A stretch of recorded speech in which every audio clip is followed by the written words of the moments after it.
இந்த திண்டுக்கல் பட்டணத்திலேயே நீங்க தான் ஜீவனை உடையவர்கள். உங்களை ஆளுகை செய்ய வைக்கிற ஜீவனை கர்த்தர் உங்களுக்குள்ள வச்சிட்டார். குமாரனை உடையவன் ஜீவனை உடையவன். தேவனுடைய குமாரன் இல்லாதவன் ஜீவன் இல்லாதவன். உங்களுக்கு நித்திய ஜீவன் உண்டென்று நீங்கள் நீங்கள் நீங்கள் அப்படின்னா ஏன் ஆளுகை செயல்ன்றதுக்கு இங்கே தான் விவரமாக பதில கர்த்தர் எழுதி வச்சிருக்கிறாரு. ஜீவன் உள்ள இருக்கு, ஆனால் உள்ள இருக்குன்ற மேட்ரு நமக்கு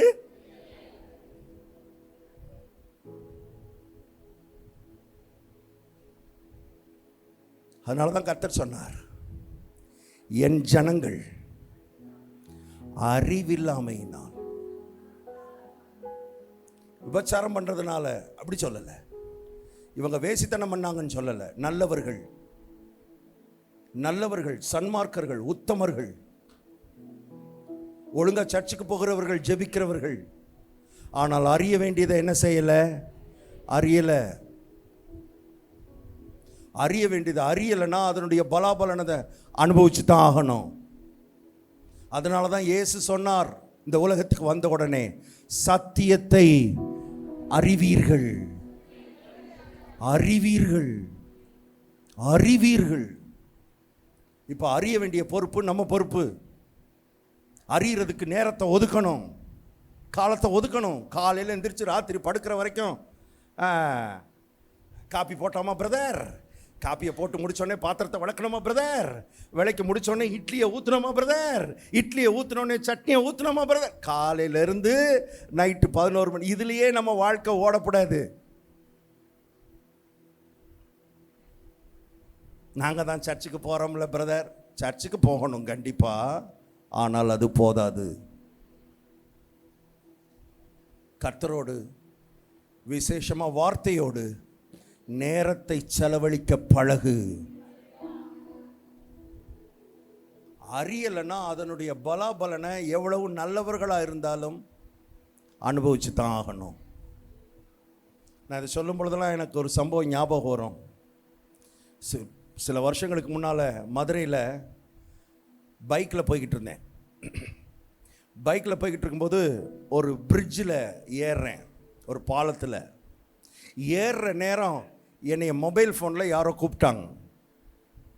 நான் உடனே எடுத்து பேசுகிறேன். எடுத்து பேசிக்கிட்டே ஓட்டிக்கிட்டு இருக்கேன், ஃபோன்லேயும் பேசிக்கிட்டு பைக்கையும் ஓட்டிக்கிட்டே அந்த பாலத்துடைய எண்டுக்கு போயிட்டேன். பாலத்தை விட்டு இறங்குறேன், கீழே இறங்குறேன். பாலம் இறங்குற இடத்துல ஒரு போலீஸ், டிராஃபிக் போலீஸ் நின்று கையை காமிக்கிறார், என்னை நிறுத்துறார். நானும் அப்படி ஓரமாக போய் அவர் நிறுத்தினோடனே நிறுத்துறேன். என்ன நினச்சிக்கிட்டு நிறுத்துறேன்னா லிஃப்ட் கேட்குறாரு போல இருக்கு. ஏன்னா அவர் தனியாக நின்றுக்கிட்டு இருந்தார். தனியாக நின்று கையை காமிச்சு என்னை நிறுத்தின உடனே நான் அவர் லிஃப்ட் கேட்குறாரு போல இருக்கு, அப்படி நம்ம கூட்டு போகலாம் அப்படின்னு நினச்சிட்டு நான் வண்டியிலே உட்காந்துருக்கேன். வண்டியை நிறுத்திட்டு அப்புறமும் பேசிக்கிட்டு இருக்கேன். இன்னும் பேச்ச நிறுத்தலை. நான் பேசிக்கிட்டு இருக்கிறேன், அவர் பக்கத்தில் நிற்கிறாரு. நான் ரொம்ப சாவாசமாக எல்லாம் பேசி முடித்த பிறகு நான் அவர்கிட்ட கேட்டேன், வாங்க சார் எங்கே போகணும் சார்?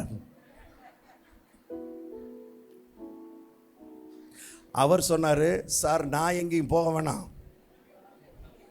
நீங்கள் தான் போகணும். கொஞ்சம் வண்டியை நிறுத்திட்டு இறங்குறீங்களா? இறங்குனேன். இறங்கினோடனே ரோட்டை கிராஸ் பண்ணி என்னை கூப்பிட்டு போனார். ரோட்டை கிராஸ் பண்ணி அந்த பக்கம் கூப்பிட்டு போனார். அங்கே ஜீப்பில் டிராஃபிக் இன்ஸ்பெக்டர் உட்காந்துருக்கிறார் அங்கே. அப்போ நான் போயிட்டு இருக்கும்போது இவர் என்கிட்ட ஒன்றுமே சொல்லலை, என்னத்துக்கு என்ன ஏதுன்னு ஒரு விவரம் சொல்லாமல் வாங்க சார்னு கூப்பிட்டு போகிறார். நான் போயிட்டே இருக்கிறேன். நான் என்ன நினச்சேன்னா இது லைசன்ஸ் எல்லாம் செக் பண்ணுவாங்கள்ல அப்பப்போ, அந்த மாதிரி செக் பண்ணுறாங்க போல இருக்கு. நான் போயிட்டே இருக்கிறேன். அங்கே போன உடனே டிராஃபிக் இன்ஸ்பெக்டர் கேட்குறாரு இவர்கிட்ட, எதுக்கு சார் எதுக்கு கூப்பிட்டு வந்திருக்கான்னு. அப்பத்தான் சொல்கிறாரு, சார் ரன்னிங்கில் மொபைலில் பேசிக்கிட்டே வந்தார் சார். ரன்னிங்கில் ஓட்டிக்கிட்டு மொபைலில் என்ன செய்யக்கூடாது சொல்லுங்க, பேசக்கூடாதுன்ற மேட்ரு எனக்கு தெரியாது. ஏன்னா அப்போ தான் மொபைலே வந்திருக்கு, மொபைல் வாங்கியிருக்கோம். நமக்கு மொபைலில் பெல் அடித்தாலே நம்ம பெரிய ஆளுன்னு நினப்பு இல்லையா? அப்போ அந்த காலம் நான் சொல்கிறது. எனக்கு மேட்ரே தெரியாது. இன்ஸ்பெக்டர் கேட்குறாரு, என்ன சார் ரன்னிங்கில் மொபைலில் பேசக்கூடாது, 10 நாளைக்கு முன்னால் தான் ஜியோ போட்டிருக்காங்களே சார், உங்களுக்கு தெரியாதா? இதுக்கு முன்னாலேயே கேட்டார், நீங்கள் என்ன செய்கிறீங்க, என்ன வேலை பார்க்குறீங்க? ஏன்னா நம்ம ரொம்ப கெத்தா, நான் பாஸ்டராக இருக்கேன், சர்ச்சில் பாஸ்டர் அப்படிலாம் சொல்லிட்டேன் நான். அப்போ நான் சொல்கிறேன், எனக்கு தெரியாது சார், இந்த மாதிரி பேசக்கூடாதுன்றது எனக்கு தெரியாது சார். உடனே அவர், அப்படியா சார், உங்களுக்கு தெரியாதா சார், நீங்கள் பாஸ்டர் சார், நீங்கள் ஊழியக்காரர் சார், நீங்கள் பொய்யெல்லாம் சொல்ல மாட்டீங்க சார், பரவாயில்ல சார், இந்த ஒரு தடவை பண்ணிட்டீங்க சார், இனிமேல் பண்ணாதீங்க சார், போயிட்டு வாங்க சார், இப்படியெல்லாம் சொல்லலை சார். நீங்கள் எல்லாம் ஆன்னு பார்க்குற, பரவாயில்லையே பாஸ்டரை விட்டுட்டாங்களே, விடலை சார், விடலை. நான் தெரியாதுன்னு சொன்ன உடனே அவர் ஒரு வார்த்தை சொன்னார், வாழ்க்கையில் மறக்கவே மாட்டேன். என்ன சொன்னார் தெரியுமா? நீங்கள் தெரியாமல் இருக்கிறதுக்கு நாங்கள் பொறுப்பு இல்லை சார், 400 ரூபா ஃபைனை கட்டிட்டு போங்க சார். என் ஜனங்கள் அறிவில்லாமையினால் ஃபைன் கட்டுகிறார்கள். ஃபைனை கட்டிட்டு பைக் எடுத்துக்கிட்டு வரும் பொழுது உள்ள இருந்து ஆவியானவர் பேச ஆரம்பித்தார். என்னுடைய சத்தியத்தை 66 புஸ்தகத்தில் நான் எழுதி கொடுத்தோம். இந்த சத்தியத்தை அறிய வேண்டிய பிரகாரமாய் இன்னைக்கு ஆவிக்குரிய உலகம் அறியாமல் இருக்கிறதுக்கு பரலோகம் பொறுப்பில்லை, தேவன் பொறுப்பில்லை, ஆவியானவர் பொறுப்பில்லை. அறிந்து கொள்ளும்படி எதிர்பார்க்கப்படுகிறோம். நேரத்தையும் காலத்தையும் அதில் செலவழிக்கணும்னு கர்த்தர் விரும்புகிறார். உட்காரணும், தாழ்த்தணும், வார்த்தைக்கு முன்னால் தாழ்த்தணும். மத சடங்கை நிறைவேற்றிக்கிட்டு இருந்தோம்னா வாழ்நாளெல்லாம் தோற்று போன ஒரு வாழ்க்கை தான் வாழ்ந்துக்கிட்டு இருப்போம். வாழ்நாளெல்லாம் கண்ணீரின் வாழ்க்கை தான் வாழ்ந்துக்கிட்டு இருப்போம். வேற சாய்ஸே கிடையாது. வாழ்நாளெல்லாம் பிசாசு நம்மளை காசைக்கு பிழிஞ்சிருவான். விளையாட்டு இல்லை. இந்த பூமிக்குரிய வாழ்க்கை, ஆவிக்குரிய வாழ்க்கை என்பது விளையாட்டு இல்லை, சீரியஸ். இயேசுவை ஏற்றுக்கொண்டோம்னா அடுத்து இந்த கர்த்தருடைய நாமம் நம்ம மூலமா மகிமைப்படணும். பிசாசை விரட்டணும், தலையை உடைக்கணும், அடிக்கணும். சர்ப்பங்களையும் தேள்களையும் மிதிப்பீர்கள், சத்ருவின் சகல வல்லமைகளையும் நீங்கள் நீங்கள் நீங்கள் நீங்கள் நீங்கள் நீங்கள் மேற்கொள்ள உங்களுக்கு அதிகாரம் கொடுக்கப்பட்டிருக்கு. ஏன்னா என்னைக்கு இந்த ஜீவன் வந்துருச்சோ அன்னைக்கு ஆளுகை அதிகாரம் உள்ள வந்து விட்டது. அழுதுகிட்டு இருக்கிறதுல பிரயோஜனம் இல்லை என்பதை தெரிந்து கொள்ளுங்கள். கர்த்தரா பார்த்து என்னைக்காவது இறங்கி வந்து ஏதாவது பண்ணுவார். 2000 வருஷத்துக்கு முன்னால இறங்கி வந்து என்னெல்லாம் பண்ணணுமோ அதையெல்லாம் பண்ணி முடிச்சிட்டார். இனி அவர் இறங்கி வாங்கன்னா அவர், நான் எத்தனை தடவைப்பா இறங்கி வர்றது? இனி ஏற்கனவே இறங்கி வந்துட்டேன், இனி அடுத்து ஒரே ஒரு தடவை இறங்கி வரப்போறேன். அது 1000-10000 தூதர்களோடு, எக்கால சத்தத்தோடு, பிரதான தூதனுடைய சத்தத்தோடு இன்னொரு முறை இறங்கி வரப்போறேன். அதுக்கும் இதுக்கும் நடுவில் இறங்கி வரமாட்டேன். நீ எழும்பணும், நீ தான் எழும்பணும். கண்ணு திறக்கப்படணும், கண்கள் திறக்கப்படணும். எல்லாரும் சொல்லுங்க, எனக்குள் ஜீவன் இருக்கிறது. சத்தமா சொல்லுங்க, எனக்குள் ஜீவன் இருக்கிறது. ஆகவே நான் ஆள முடியும். சத்தமா சொல்லுங்க, நான் ஆள முடியும். மறுபடியும் சொல்லுங்க, நான் ஆள முடியும். பாவத்தை ஆள முடியும், சாபத்தை ஆள முடியும், பிசாசை ஆள முடியும், சூழ்நிலைகளை ஆள முடியும். ஆளுகிறவர்களை கர்த்தர் உங்களை என்னை வச்சிருக்கிறார். ஆளுகை உள்ள வந்துருச்சுன்ற அறிவு ரொம்ப ரொம்ப நமக்கு முக்கியம். சத்தியத்தை அறிவீர்கள், சத்தியம் உங்களை விடுதலையாக்கும். முடிக்கிறேன். நாளைக்கு தொடர்றேன். ரொம்ப முக்கியமான ஒன்றை சொல்லி முடிக்கிறேன். இப்போ நமக்குள்ளே வந்திருக்கிற ஜீவன் இது நம்ம பிரயாசத்தினால் வரல, அவருடைய கிரயத்தினால் வந்தது.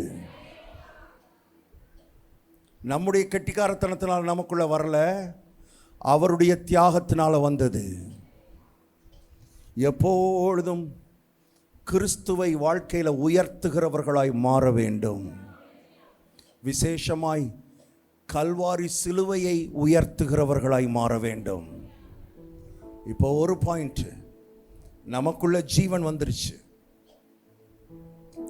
இன்னும் இயேசுவை ஏற்றுக்கொள்ளாதவங்களுக்குள்ள என்ன வரல? என்ன வரல?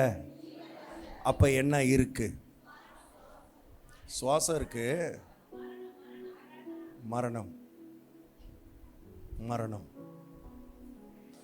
இந்த மரணம் அவர்களை நேரா அந்த இரண்டாம் மரணமாகிய அக்கினி கடலுக்குள்ள தள்ள போகிறது. இப்போ ஜீவனை பெற்ற நமக்கு ஒரு பொறுப்பு இருக்கிறது.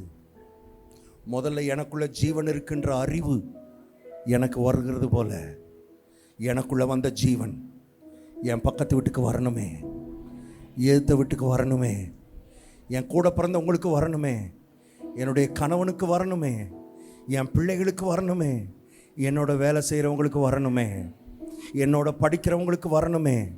இல்லைன்னா அந்த மரணத்தில் செத்து அழிஞ்சு போயிடுவானே. இந்த ஒரு பாரம், இந்த ஒரு ஏக்கம் இந்த மாலை நேரத்தில் நம்ம எல்லாருக்கும் வரணும்னு கர்த்தர் எதிர்பார்க்கிறார். முதல்ல நமக்கு வர வேண்டியது, எனக்குள்ள ஜீவனை கொடுத்ததுக்காக உமக்கு ஸ்தோத்திரம் ஆண்டவர். வீட்டுக்கு போய் படுக்கிறதுக்குள்ள 50 தடவையாவது வாயை திறந்து சொல்லணும், எனக்குள்ளே ஜீவன் இருக்கிறது, குமாரன் எனக்குள்ளே இருக்கிறார், குமாரனை உடையவன் ஜீவனை உடையவன், குமாரனை உடையவன் ஜீவனை உடையவன், குமாரனை உடையவன் ஜீவனை உடையவன். இப்போ இந்த ஜீவன் நமக்குள்ளே இருக்கிறது தேவனுடைய திட்டம் இல்லை. கவனி, இதை மட்டும் சொல்லி முடிக்கிறேன், நாளைக்கு தொடர்றேன் காலையில். இந்த ஜீவன் நமக்குள்ளே இருக்கிறது மாத்திரம் தேவனுடைய திட்டம் இல்லை. இந்த ஜீவன் நமக்குள்ளே இருந்து புரண்டு மற்றவர்களுக்குள்ளே போகணும். அதுக்கு தான் கர்த்தர் உன்னை கரம் பிடித்திருக்கிறார். உங்களுக்கு ஒன்று சொல்கிறேன், யாரோ ஒரு நபருக்குள்ள இருந்த ஜீவன், அவர்கள் உனக்காக ஜெபித்து, உனக்காக பாரப்பட்டு, உனக்காக கண்ணீர் வடித்ததுனால அவர்களுக்கு இருந்த ஜீவன் உனக்குள்ளே வந்திருக்கிறது. யாரோ ஒருவர் உனக்காக ஜெபித்தார்கள், யாரோ ஒருவர் உனக்காக பாரப்பட்டார்கள், அவர்களுக்குள்ளே இருக்கிற ஜீவன், இந்த ஜீவன் அவங்களுக்குள்ளே போயிடணுமே, இந்த மரணத்துக்குள்ளேருந்து வெளியே வரணுமே, மரணத்துக்குள்ளேருந்து எப்படியாவது விடுதலையாக்கப்படணுமே, அந்தகாரத்திலிருந்து விடுதலையாக்கப்படணுமே, இருளுக்குள்ளேருந்து விடுதலையாக்கப்படணுமேன்னு யாரோ ஒருவர், யாரோ ஒரு நபர், யாரோ ஒரு ஊழியர், யாரோ ஒரு விசுவாசி, யாரோ ஒரு சகோதரர், யாரோ ஒரு சகோதரி உனக்காக ஜெபித்தார்கள், பாரப்பட்டார்கள், உன் மேலே கண்ணு வைத்தார்கள். அதனால தான் இன்னைக்கு மரணத்தை விட்டு நீங்கி ஜீவனுக்கு நீ உட்பட்டிருக்கிறாய். இப்போ பரலோகம் பார்க்குது, நீ எத்தனை பேருக்கு இந்த ஜீவனை கொடுக்க போற? இந்த உள்ள இருக்கிற ஜீவன் உனக்குள்ள இருந்து எத்தனை பேருக்கு போக போகுது? ஒன்றும் செய்ய வேணாம், ஒன்றும் செய்ய வேணாம். எனக்கு ஒன்றும் பேச தெரியாதியா, எனக்கு ஒன்றும் சொல்ல தெரியாதியா, ஒன்றும் பேச வேண்டாம், ஒன்றும் சொல்ல வேண்டாம். ஆனால் 2 சொட்டு கண்ணீராவது விட்டு ஆத்துமாக்களுக்காக ஜெபிக்க ஆரம்பி. இன்னையிலேருந்து ஜெபிக்க ஆரம்பி. ஏன்னா இது ஒரு ஜீவ மரண போராட்டம். மக்கள் மரணத்துக்குள்ளே இருக்கிறார்கள். மக்களை மரணத்துக்குள்ளே வச்சு, அடிமைத்தனத்துக்குள்ளே வச்சு, கொஞ்சம் கொஞ்சமாக அவர்கள் அழித்து, குடும்பத்தை அழித்து, வாழ்க்கையை அழித்து, நேராக அந்த அக்கினி கடலில் போய் தள்ளுறதுக்கு பிசாசு ஜனங்களை கூட்டமாய் தள்ளி கொண்டிருக்கிறான். இந்த கூட்டத்தில் தான் நீங்களும் நானும் ஒரு நாள் இருந்தோம். அந்த கூட்டத்தில் தான் இருந்தோம். நரகத்துக்கு நேராக ஓடிக்கொண்டிருந்த நம்மை யாரோ ஒருவர், யாரோ ஒரு சகோதரன், யாரோ ஒரு சகோதரி நமக்காக ஜெபித்தார்கள், நமக்காக பாரப்பட்டார்கள், நமக்கு இந்த சுவிசேஷத்தை சொன்னார்கள், இந்த ஜீவனை பற்றி சொன்னார்கள், இந்த ஜீவனை கொடுக்கிற இயேசுவை குறித்து நமக்கு சொன்னார்கள். சொன்னதுனால தான் இன்னைக்கு நீங்களும் நானும் இந்த இடத்துல வந்து சந்தோஷமாக ஆடி பாடி களிகூர்ந்து கொண்டிருக்கிறோம். நமக்கு ஒரு பெரிய நம்பிக்கை வந்துருச்சு, இன்னைக்கு நான் மரித்தாலும் பரலோகத்துக்கு போவேன். ஆனால் இந்த நம்பிக்கை இல்லாமல் ஆயிரங்கள் லட்சங்கள் இந்த திண்டுக்கல் பட்டணத்தில், திண்டுக்கல் மாவட்டத்தில், மதுரை மாவட்டத்தில், தமிழ்நாட்டில், இந்தியாவில் ஓடிக்கொண்டே இருக்கிறார்கள். அதை குறித்த எந்த அக்கறையும் இல்லாமல், அதை குறித்த எந்த கரிசனையும் இல்லாமல், ஆத்துமக்களை குறித்த எந்த பார்வையும் இல்லாமல் இந்த உலகத்தில் வாழ்கிறத போல பரிதாபமான வாழ்க்கை வேற ஒன்றும் கிடையாது, வேற ஒன்றும் கிடையாது. பாருங்க, இயேசு சொன்னார், என்னை விசுவாசிக்கிறவன் எவனோ அவனுடைய உள்ளத்திலிருந்து ஜீவ ஜீவ தண்ணீருள்ள நதிகள் புரண்டு ஓடும். தண்ணீருள்ள நதி இல்ல, ஜீவ தண்ணீருள்ள நதி. அந்த ஜீவ தண்ணீருள்ள நதி உள்ளேயே இருக்குன்னு சொல்லல, உள்ள இருந்து புரண்டு என்ன செய்யும்? ஓடும். அப்படின்னா என்ன அர்த்தம் தெரியுமா? பக்கத்து வீட்டுக்கு ஓடும், எதிர்த்த வீட்டுக்கு ஓடும், அந்த தெருவுக்கு ஓடும். அந்த தெருவில் மரணத்தில் இருக்கிற மக்கள், மரணத்தின் பிடியில் இருக்கிற மக்கள், பிசாசின் பிடியில் இருக்கிற மக்கள், அந்தகாரத்தின் பிடியில் இருக்கிற மக்கள், இருளின் பிடியில் இருக்கிற மக்களுக்காக ஒவ்வொரு நாளும் 5 நிமிஷம் 10 நிமிஷமாவது நான் ஜெபிக்க போறேன், நான் கண்ணீரை ஊத்த போறேன். அந்த ஜனங்கள் எப்படியாவது ஜீவனுக்குள்ள வரணும். முதல்ல நான் ஜீவனை பெற்றிருக்கிறேன் என்ற அறிவு, அந்த ஜீவன் என்னை ஆள வைக்குது என்ற அறிவோடு நான் ஆளுகை செய்ய போறேன், நான் ஆள போறேன். என்னை போலவே அவர்களையும் ஆளுகிறவர்களாய் மாற்றுகிறதற்கு என்னை அர்ப்பணிக்க போறேன். எழுப்பி நிற்போம், கண்களை மூடுவோம். எல்லாரும் கண்களை மூடி. குமாரனை உடையவன் ஜீவனை உடையவன். நீங்க ஒரு மதத்துக்குள்ள வரல பிரதர் சிஸ்டர், ஒரு மதத்துக்குள்ள உங்களை கொண்டு வரல, ஜீவனுக்குள்ள கொண்டு வந்திருக்கிறார். ஆதாம் இழந்து போன ஜீவன் உங்களுக்குள்ள வந்திருக்கிறது. எல்லாரும் சொல்லுங்க, நான் சொல்றதை சொல்லுங்க. எனக்குள்ளே கிறிஸ்து இருக்கிறார், ஆகவே எனக்குள்ளே ஜீவன் இருக்கிறது. நான் ஆளுகிறவன், நான் அடிமை இல்லை. சத்தமா சொல்லுங்க, நான் அடிமை இல்லை, நான் ஆளுகிறவன். பரலோகம் கேட்கட்டும், நரகம் கேட்கட்டும், இயேசுவின் நாமத்தில் நான் சொல்றேன். தேவதூதர்கள் கேட்கட்டும், அசுத்த ஆவிகள் கேட்கட்டும், பிசாசு கேட்கட்டும். நான் அடிமை இல்லை, நான் ஆளுகிறவன். சொல்லுங்க, நான் அடிமை இல்லை, நான் ஆளுகிறவன். ஏனென்றால் கிறிஸ்துவின் ஜீவன் எனக்குள் இருக்கிறது. மதம் இல்லை, ஜீவன் இருக்கிறது. அருமையான இந்த ஜீவனை பெற்றவர்கள் இப்ப கொஞ்சமாவது இந்த ஜீவன் மற்றவங்களுக்கு போகணும். மரணத்துக்குள் இருக்கிற 4 பேரையாவது நான் விடுதலையாக்கணுன்ற அந்த அர்ப்பணிப்போடு நாம் அந்த ஜெபத்தை முடிக்க போறோம். பாக்கியமான சேவையிதே பாதம் பணிந்தே செய்திடுவேன். பாக்கியமான சேவையிதே பாதம் பணிந்தே செய்திடுவேன். ஆயுள் முடியும் வரை கிறிஸ்தேசு வருகை வரை அன்பின் மன தாழ்மை உண்மையும் காத்து ஆண்டவரை அடைவே. அன்பின் மன தாழ்மை உண்மையும் காத்து ஆண்டவரை அடைவே. அழைத்தீரே இயேசுவே, அன்போடே என்னை அழைத்து. யார் கைதட்ட வேண்டாம். மறிப்பேனே ஆயத்தமானேன். அர்ப்பணிப்போடு சொல்லுவோம். ஆண்டவர் சேவையிலே மறிப்பேனே ஆயத்தமானே. தேவே அழைத்தீரே. நல்ல பிதாவை நாங்களுமே நன்றியோடு துதிக்கிறோம்.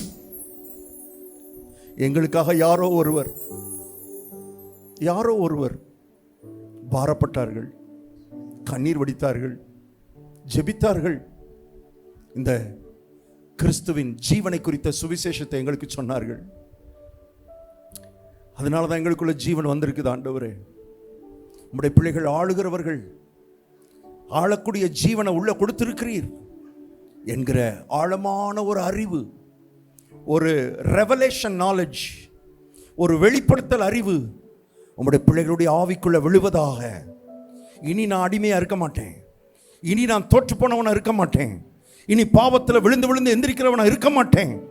என கிறிஸ்து கிரயம் கொடுத்து தன்னுடைய கடைசி சொட்டு ரத்தத்தை சிந்தி இந்த ஜீவனை எனக்குள்ள டெபாசிட் பண்ணிட்டு போயிருக்கிறார். என்கிற ஆழமான உணர்வோடு உங்களுடைய பிள்ளைகள் அத்தனை பேர் வாழட்டும். அது மாத்திரமல்ல, உள்ள இருக்கிற ஜீவன் தங்களுக்குள்ளேயே வைத்துக் கொள்ளாதபடி 4 பேருக்கு இந்த ஜீவனை குறித்து சொல்ல, 4 பேருக்கு இந்த சுவிசேஷத்தை அறிவிக்க, 4 பேரை இந்த ஜீவனுக்குள்ள கொண்டு வர இங்க இருக்கிற அத்தனை பேரையும் நீர் பயன்படுத்தும்படியாக நாங்கள் ஜெபிக்கிறோம். தொடர்ந்து எங்களோடு கூட வருகிற நாட்களில் பேசும். இயேசு கிறிஸ்துவின் நாமத்தில் ஜெபிக்கிறோம் பிதாவே. கடைசியாக ஜெபமும் ஆசீர்வாதமும் மத்தியில் இருக்கிற தலைமை போதர் பெவின்ஜி அவர்கள். எங்கள் அன்பான பிதாவே, நாங்கள் உம்மை துதிக்கிறோம். நீர் எங்களுக்கு செய்த எல்லா நன்மைகளுக்காய் ஸ்தோத்திரம். எங்களுக்குள்ளே நீர் வைத்த ஜீவனுக்காக, அந்த ஜீவனுக்குள்ளே இருக்கிற அதிகாரத்துக்காக நாங்கள் உம்மை ஸ்தோத்திரிக்கிறோம்.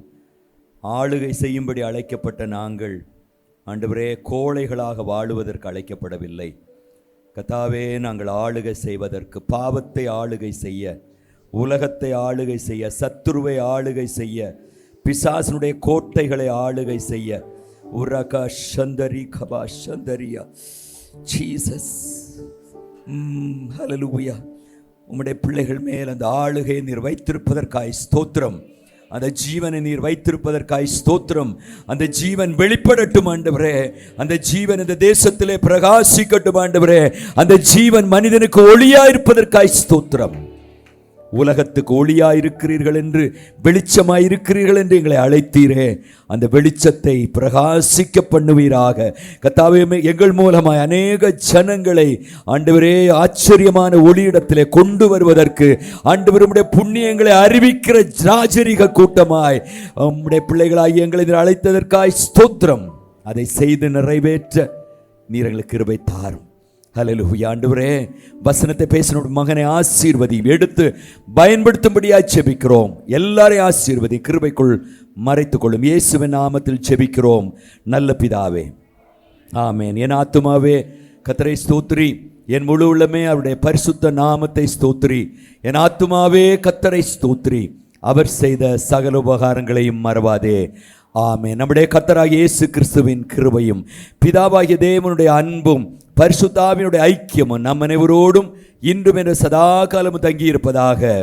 ஆமென். ஹல்லேலூயா, ஹல்லேலூயா, ஹல்லேலூயா. ஹல்லேலூயா.